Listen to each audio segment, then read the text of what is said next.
Et bonjour à tous et à toutes, ici Raphaël, j'espère que vous allez bien, j'espère que vous vous portez bien. Nouveau débrief aujourd'hui, on va débriefer du match OL-MHSC. Un match qui était un petit peu à demi-teinte, comme très souvent avec l'Olympique Lyonnais, mais on va en parler un petit peu plus en précision parce qu'il y a quand même quelques bonnes choses que j'ai envie d'en ressortir. Il y a quand même un travail Fonseca sur pas mal de choses qu'on voyait aussi sous Pierre Sage, hein. Je vous ai dit que ça allait pas être une révolution, le jeu de Fonseca comparé à Pierre Sage, et ça ne le sera pas. Ça sera pas une très grosse révolution. Qu'est-ce qu'on peut dire de ce match? Une première mi-temps, globalement, on a joué 10 minutes, et c'est tout. Voilà, on a joué 10 minutes, et après, on les a absolument laissés jouer, et on a reculé. En fait, la première mi-temps, je vais passer très vite dessus, parce qu'il y a vraiment rien à dire. C'est un peu le constat, c'est que c'est une sieste, en fait. On regarde jouer l'équipe, et on propose rien. Après, je vais aussi dire qu'il n'y a pas que le mental, là, je pense qu'il y a aussi un truc avec les joueurs qui sont dans le 11, ce qui fait que c'est beaucoup plus compliqué pour nous je trouve, être créatif et construire correctement, et j'expliquerai après, parce que franchement, avec un milieu Machi Tessman de l'ISO, je pense déjà que c'est assez limité en termes de création.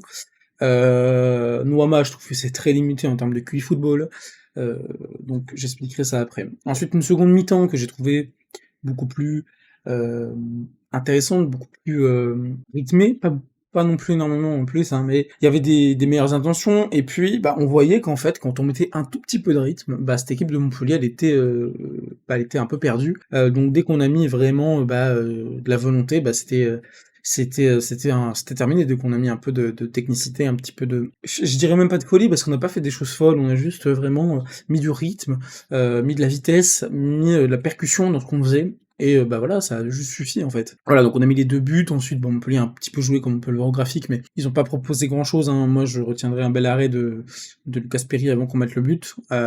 C'est surtout ça que moi je vais retenir. Donc aussi merci à lui. Mais voilà, une seconde mi-temps un petit peu plus collectivement, un petit peu plus correcte, avec un peu plus de vivacité, un petit peu plus de choses proposées.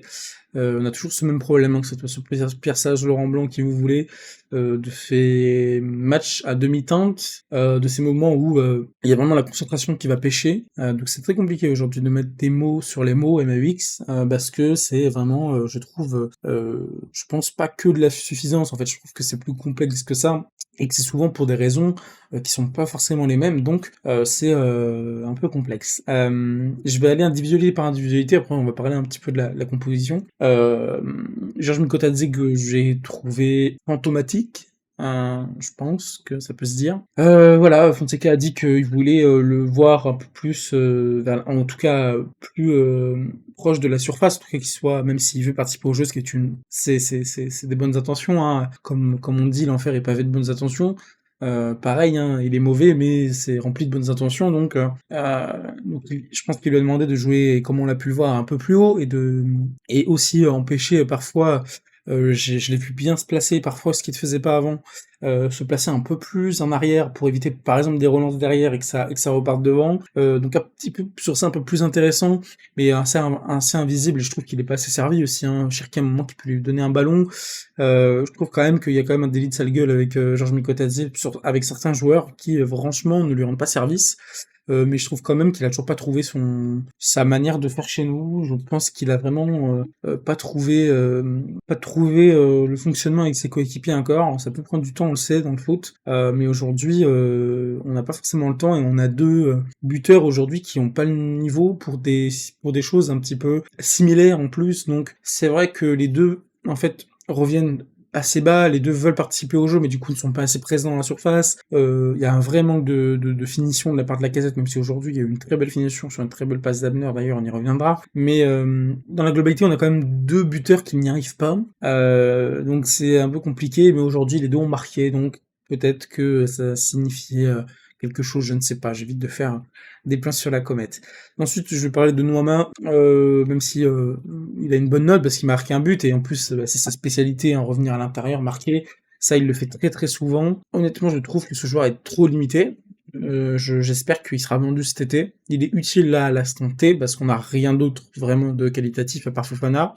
Mais à l'instant T, il est quand même très limité. Je dis à l'instant T parce que j'espère toujours que ce joueur arrive un jour à se réveiller. Mais bon, j'ai l'impression ce qu'on dit depuis qu'il est là, donc ça me paraît un petit peu compliqué, mais c'est un joueur que je trouve très limité. Dans le Puy-Foot est très limité dans sa manière de faire les choses. C'est-à-dire que, en fait, pour moi, Noama aujourd'hui, c'est peut-être le seul qui peut faire un petit peu de profondeur. Alors c'est pas forcément lui sa qualité première, mais aujourd'hui, c'est le seul qui va avoir la vitesse, peut-être te proposer de la profondeur. Donc, comme on a pu le voir en première mi-temps, il n'y a pas d'appel en profondeur, hein. Donc en fait, tu ne peux pas casser des lignes, tu ne peux pas étirer les lignes, tu peux pas faire bouger le bloc adverse qui a été très très bien positionné en première période. En fait, ce bloc qui restait de Montpellier parce que t'arrivais pas à étirer ce bloc, t'arrivais pas à appeler ce bloc, et du coup, ce qui faisait que dans toute manière, t'étais très statique. Et comme il y a très peu de création déjà dans notre jeu, si en plus t'as pas d'appel, si en plus t'as peu d'efforts, t'as peu de hop, on essaye, mais en fait, c'est pas grave, tu fais des appels dans le vent, tant pis, mais en fait, il y a même pas, on essaye même pas.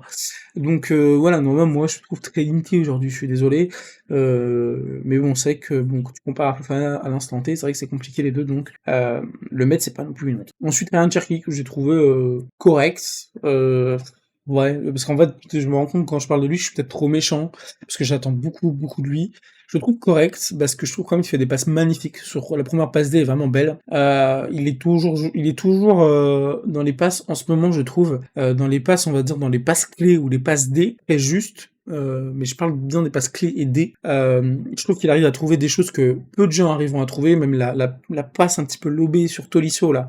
Elle est vraiment belle. Alors, elle est dure, parce que même Tolisso qui la contrôle, moi, ce que je me suis dit sur le moment, c'est que Tolisso, pour moi, devait la reprendre d'un coup, la tirer d'un coup, mais c'était assez dur, parce qu'elle est assez loin, elle est un petit peu loin pour Coco. Mais voilà, ce genre de passe, il y a peu de joueurs qui peuvent le faire, honnêtement. Ça, c'est un LBY sur FIFA, quoi. Je veux dire, c'est des passes que tu fais sur FIFA, et c'est très très dur de les faire en vrai. Et donc, franchement, c'est positif, parce que je trouve quand même il est très très utile pour ça. Mais voilà, je trouve quand même que dans la créativité aujourd'hui, dans les dribbles, c'est pas ça. Depuis quelques matchs, c'est moins ça dans les dribbles, mais bon, s'il compense ça par des passes D qui fait beaucoup, moi ça me va. Ensuite, j'ai parlé de Matic, que j'ai pas trouvé très bon. Par exemple, je trouve que Tessman a été meilleur. Je trouvais que Matic a fait quelques pertes de balles et qui étaient pas forcément dans son assiette. Ça arrive, hein, de faire des matchs moins bons, donc je vais pas lui tomber dessus, surtout que c'est un joueur qui fait peu de matchs mauvais, et puis c'est un joueur qui vieillit, donc voilà, je pense qu'il rend beaucoup de services encore, qu'on lui demande aussi pas mal. Donc aujourd'hui, voilà, Matic a été moyen, pas mauvais mais moyen. Tessman que j'ai trouvé très juste. Alors, comme j'ai pu le dire, j'étais en vocal avec un ami quand j'ai regardé le match, et c'est ce que j'ai pu lui dire en fait. C'est que je pense que malheureusement Tessman, même s'il est très juste, il n'aura jamais la reconnaissance peut-être qu'il mérite, parce que il va pas te faire actuellement, je parle, parce que je sais qu'il en est capable, des passes qui vont te changer le jeu directement. C'est pas quelque chose, il va pas faire des choses qui va casser le jeu, il va pas faire des grands ballons, alors que c'est sa spécialité, il sait le faire, mais il en fait pas assez. Donc je pense qu'il sera pas assez reconnu, mais techniquement c'est propre aujourd'hui, c'est vraiment propre. Et je trouve quand même il y a peu d'erreurs techniques, physiquement ça va, il tient la route. Donc aujourd'hui ça va, Tessman, mais voilà, on aimerait le voir beaucoup plus, et je pense que c'est mais plus dans le jeu je parle, hein. Je pense quand même qu'il est un peu trop pas assez visible, mais c'est pas non plus son jeu d'être très visible dans le jeu. Donc voilà, moi Tessman, comme j'ai dit il y a une semaine, c'est un coup à 5 millions, si ça s'avère pas bon, bah honnêtement, c'est pas la mort, c'est pas la mort. Koumbedi, que j'ai trouvé moins bon aujourd'hui, pas très bon offensivement, un peu invisible défensivement, j'ai pas trop de rappels, j'ai pas trouvé qu'il a fait d'énormes bourdes, mais voilà, je trouve qu'il a fait un match plutôt moyen, un petit peu à l'image Tagliafico, où j'ai trouvé que voilà, c'était un match un peu plus dur pour eux deux, ils étaient aussi peut-être un peu plus pris, parce que même Tagliafico, on a vu que des fois il revenait vraiment plus dans l'axe du jeu que sur le côté. Donc voilà, on les a un peu moins vus, mais c'est pas grave, ça arrive, les deux ont fait un moins bon match, donc c'est pas la mort.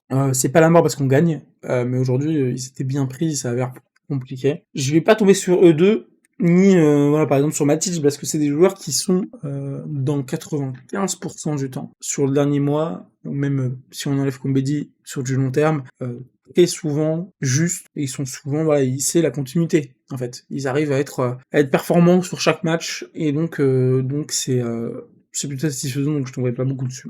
Clinton aujourd'hui, que j'ai trouvé correct, je trouve qu'il a fait quelques erreurs qu'il fait pas d'habitude, mais c'est comme ça, voilà, quelques erreurs qu'il ferait pas d'habitude je pense, mais voilà, tu vois quand même que le mec il a de la bouteille, le mec tu vois que quand même il gère quoi, il gère, c'est le papa de cette défense et ça se voit, ça se sent en fait, hein. Donc voilà, ça va, un match correct, voilà.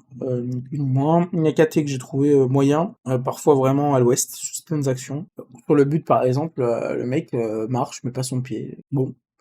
Niakate, voilà, pour moi ça va être un joueur il va falloir remplacer en titulaire pour l'année prochaine, faire partir, je ne sais pas. Mais en tout cas, pour moi, ça n'a pas le niveau d'un titulaire. Si on veut vraiment jouer des grandes choses, on peut pas avoir ce mec en titulaire parce qu'il est pas au niveau. Humainement, c'est une crème, ça se voit. Ça se voit que vraiment le mec est un humain formidable. Dans le vestiaire, ça, je pense, c'est être un mec très utile, mais dans le jeu aujourd'hui, c'est quand même pas assez bon. Et je vais finir par Tolisso, j'ai laissé à la fin, parce que il est déjà à 4 buts sur les 4 derniers matchs, que il est, aux premières mi-temps, s'il est pas là, je crois qu'on prend l'eau, parce que il fait tellement de compensation pour autrui, que quand il s'est blessé, quand il est sorti là, je me suis dit, putain. Je me suis dit, mais allez vous faire quoi, eux qui lui font faire toutes ces courses, parce qu'il a fait beaucoup de courses qu'il devrait pas forcément faire, pour vraiment compenser. Mais parce que, là où je voulais en venir aussi, c'est que je pense, voilà, ce dispositif avec Tessman, Matic, Tolisso ne peut pas fonctionner. Peut fonctionner pour ce genre de match, mais si on va là, le PSG, pour moi, on va se prendre, alors déjà, je pense qu'on va se prendre une fessée, parce qu'on joue comme on joue. Mais voilà, pour moi, ce milieu de terrain à 3, Tolisso, je pense, est bien placé. Mais à côté de Matic, tu dois mettre quelqu'un d'un peu plus tranchant. Alors, soit tu fais Tolisso Matic plus bas avec un Almada un peu plus haut, mais c'est quand même, Cherki Almada, c'est comme très offensif, donc pour le repli défensif, c'est comme compliqué, même si Almada l'en fait. Donc il va falloir trouver un juste milieu. Non, et c'est vrai que c'est dur, parce que Verretou n'est pas non plus un très grand joueur de ballon. Donc aujourd'hui, je pense dur de trouver un joueur qui peut fonctionner correctement. Voilà, je pense que c'est aussi une des raisons pour laquelle en première mi-temps ça a été dur, c'est qu'en fait t'as très peu de création, t'as très peu de, comme j'ai dit, très peu d'appels, très peu, tu peux très peu bouger le bloc, et en plus t'as très peu de création au milieu. Le milieu se faisait bouffer hein, par ce milieu Chotard, Ferry, Nzingula. Donc c'est vrai que même Savani a été vraiment bon sur ce match. Et ensuite je vais parler un peu des rentrants. Parce que pour moi, Almada a déjà fait une bonne entrée, moins bonne que d'habitude parce qu'on l'a un peu moins vu, mais juste, il fait je crois 2 petites erreurs de passe, parce que voilà, dans la 5 dernières minutes, comme on le voit même là, vous le voyez pas, mais là, bon, on jouait plus, hein, 5 dernières minutes, on jouait plus du tout. Mais la passe D d'Abner, elle est magnifique, parce que j'ai vu l'appel. En fait, quand j'ai vu l'appel d'Alex, je me suis dit, il fait vraiment un bon appel, mais ça va être dur, parce qu'il va falloir, parce que au seul moment, je me suis dit, comment il va faire Abner, parce que c'est dur. Et il a contourné le bloc d'une manière magnifique, une finition très belle. Franchement, c'est propre. Pareil, Nouama, qui fait c'est Nouama qui fait la passe D pour Tolisso. Toi, je pensais pas que c'était Nouama qui faisait la passe D, vous voyez. Dans mon souvenir, c'était pas Nouama, pour moi, c'était Koumbedi, mais oui, c'était Nouama, puisque je l'ai dit 3 fois, très belle passe D. La passe était belle. Bon, la défense de Montpellier, bon, je sais pas trop ce qu'il faisait sur Coco, mais voilà. Et puis j'ai trouvé l'entrée d'Abner très bonne, l'entrée de la Cassette bonne, l'entrée d'Almada bonne. Fofana un peu plus compliqué. Et Verretou pas très visible, il était là quoi. Donc voilà, les entrants, je dirais correct, avec Tagliafico qui se prend un jaune. J'aurais même dit qu'il pouvait se le bouffer bien plus tôt, parce que honnêtement, je trouve c'est très limite. Je trouve honnêtement c'est très limite Tagliafico, parce que je pense qu'il a fait beaucoup de fautes et l'arbitre a été assez gentil. Et ensuite, même si on regarde, hein, vous voyez les XG, bah en fait aujourd'hui on est à 0.95. Alors les XG, on sait que ça veut pas tout dire, mais eux ont plus d'XG et nous on finit bien, on a plus de grandes chances. Mais voilà, aujourd'hui on est plutôt en réussite. Et donc, ça nous permet de remonter à cette 5e place. Alors on peut redescendre à la 6e, mais on va venir se recoller là. On va venir se recoller à 4 points de la 3e place, peut-être à 3 points. Je pense que c'est ça. 4 points peut-être.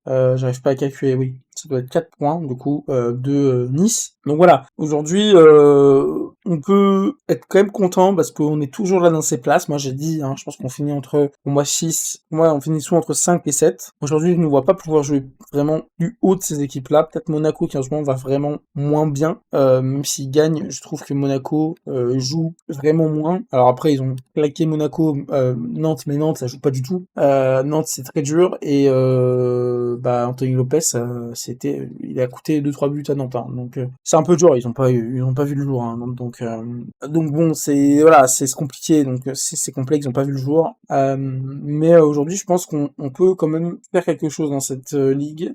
Et je pense que moi c'est tout ce que je voulais dire. On a pris une bonne place, et il faut continuer à bien jouer, on va être contre le PSG, ça va être très dur. Très très très dur. Ça joue extrêmement bien le PSG. Si on prend un point, c'est miraculeux. Voilà, je pense que si on prend un point, c'est un miracle. Si on gagne, alors là, j'en parle pas, puisqu'ils sont invaincus, tout simplement. Je crois qu'ils sont invaincus de la saison, donc ils sont beaucoup trop forts, et nous, on est tellement faibles défensivement, je trouve qu'on est vraiment pas au niveau, que je pense qu'ils vont nous éclater la gueule. Voilà, ça c'est mon avis, mais en tout cas, je vous souhaite une très belle après-midi, et puis profitez de cette victoire, profitez de cette début de semaine avec une petite victoire, parce que peut-être que la semaine prochaine, ça sera un peu plus compliqué. Voilà, merci beaucoup, et puis belle après-midi, belle soirée, belle journée, dépendant de quand vous voyez la vidéo, et puis abonnez-vous, likez comme d'habitude, partagez, merci à vous, ciao tout le monde.